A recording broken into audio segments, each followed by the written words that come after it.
How to change the display size and the text size, plus enable the bold font. And this is for the Moto G53 Android 13. Let's get started.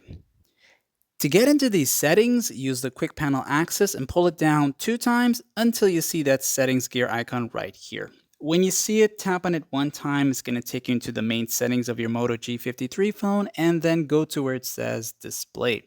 Once you select on display, you'll now go down to the part that says display size and text. As you enter here, you will see a preview of things to change as you make the adjustments here. You can use this slider here and choose the size that you want.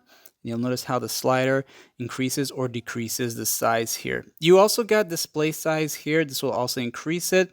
And I would recommend using something that you'll be able to view most of the items that appear on your display. Now for the bold text here, when you turn this off, or if it's off, you'll notice how the text looks like this here. But when you enable it, it becomes very thick like this here. You also got the high contrast text, and you can also come back here and to turn off these at any given time. Like and sub, and thanks for watching.